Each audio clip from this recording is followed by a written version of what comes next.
ಎಲ್ಲರಿಗೂ ನಮಸ್ಕಾರ. ನನ್ನ ಹೆಸರು ಶ್ರೀನಿಧಿ. ನನ್ನ ಹೆಮ್ಮೆಯ ಕರ್ನಾಟಕದ ಕುರಿತು ಈ ಹೆಮ್ಮೆಯ ಕನ್ನಡತಿಯಿಂದ ಒಂದೆರಡು ಮಾತು. ಕನ್ನಡ ನಾಡು ಸಂಸ್ಕೃತಿಯ ನೆಲೆವೀಡು, ಸಾಧಕರ ಕರ್ಮಭೂಮಿ.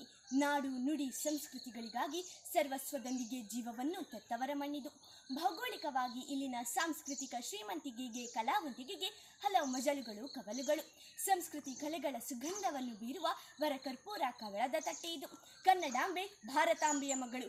ಈಕೆ ಅಸಾಮಾನ್ಯಳು, ಲೋಕಮಾನ್ಯಳು, ತ್ರಿಲೋಕ ವಂದಿತಳು. ತ್ಯಾಗದ ಭೋಗದ ಅಕ್ಕರದ ಗೇಯದ ಗೊಟ್ಟಿಯ ಲಂಪಿ ನಿಂಪುಗಳಿಗೆ ಆಗರಮಾದ ಮಾನಿಸರ್ ಎಂದು ಆದಿಕವಿ ಪಂಪ ಬಾಯ್ತುಂಬ ಹೊಗಳಿದ್ದಾರೆ ನಮ್ಮ ಈ ಕನ್ನಡ ನಾಡನ್ನು.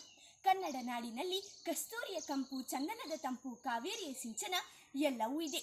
ಭಾರತವನ್ನು ಪರಕೀಯರ ಭಯಂಕರ ಕುತ್ತಿನಿಂದ ಮೊಟ್ಟ ಮೊದಲು ಬದುಕಿಸಿದ್ದೇ ನಮ್ಮ ಈ ಕರ್ನಾಟಕ. ಅದಕ್ಕಾಗಿ ಸರ್ವ ಭಾರತವು ಕರ್ನಾಟಕಕ್ಕೆ ಚಿರಋಣಿಯಾಗಿರಬೇಕು. ಸಾಹಸಿಗನಿಗೆ ನದಿಗಳು ಮತ್ತು ಪರ್ವತಗಳು, ಅನ್ವೇಷಕನಿಗೆ ಕಾಡುಮೇಡುಗಳು, ಕಲಾರಸಿಕನಿಗೆ ಮತ್ತು ದೈವಿಕನಿಗೆ ಸುಂದರ ಕಲಾಕೃತಿಗಳನ್ನೊಳಗೊಂಡ ದೇವಾಲಯಗಳು ಎಲ್ಲವೂ ಇಲ್ಲೇ ಇರುವಾಗ ಇನ್ನೇನು ಬೇಕು ಈ ಹೆಮ್ಮೆಯ ಕನ್ನಡತಿಗೆ? ಸರ್ವ ಜನಾಂಗದ ಶಾಂತಿಯ ತೋಟವಿದು. ಕನ್ನಡ ಎಂಬುದು ಕೇವಲ ಒಂದು ಭಾಷೆ ಎಂದರೆ ಮಾತುಗಳೇ ಅಪೂರ್ಣವಾಗುವುದು. ಕನ್ನಡವೆಂದರೆ ಬರೀ ನುಡಿಯಲ್ಲ, ಹಿರಿದಿದೆ ಅದರರ್ಥ. ಕನ್ನಡವಲ್ಲ ತಿಂಗಳು ನಡೆಸುವ ಗುಲ್ಲಿನ ಕಾಮನಬಿಲ್ಲು.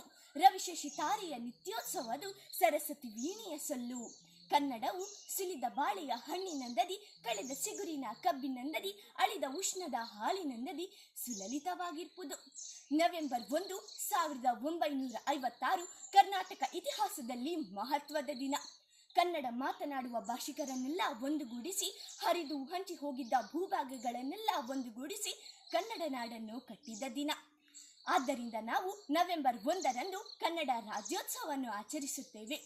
ಕನ್ನಡ ನಾಡು ಅಸ್ತಿತ್ವಕ್ಕೆ ಬಂದು ಹಲವು ದಶಕಗಳು ಕಳೆದರೂ ಕನ್ನಡದ ಅಳಿವು ಉಳಿವಿನ ಹೋರಾಟ ನಡೆಯುತ್ತಲೇ ಇದೆ. ಕನ್ನಡ ಭಾಷೆ ಉಳಿಯೋದು ಕತೆ ಕಾದಂಬರಿಗಳಿಂದ ಅಲ್ಲ, ಅದು ಉಳಿಯೋದು ಜನರ ಬಳಕೆಯಿಂದ.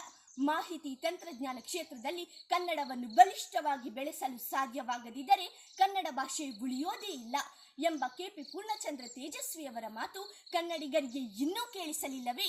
ಆಡಳಿತ ಕನ್ನಡದಲ್ಲಿ ನಡೆಯುತ್ತಿದೆಂದು ಹೇಳಬೇಕಾದರೆ ಕನ್ನಡ ಭಾಷೆಯ ಕಾರ್ಯಶೀಲತೆಯನ್ನು ನಿತ್ಯ ನೂತನವಾಗಿಸುವ ಪ್ರಕ್ರಿಯೆ ನಡೆಯುತ್ತಲೇ ಇರಬೇಕು. ಪ್ರತಿಯೊಬ್ಬ ಕನ್ನಡಿಗನು ಎಲ್ಲಾದರೂ ಇರು, ಎಂಥಾದರೂ ಇರು, ಎಂದೆಂದಿಗೂ ಕನ್ನಡಿಗನಾಗಿರುವ ಪ್ರತಿಜ್ಞೆ ಮಾಡಬೇಕು.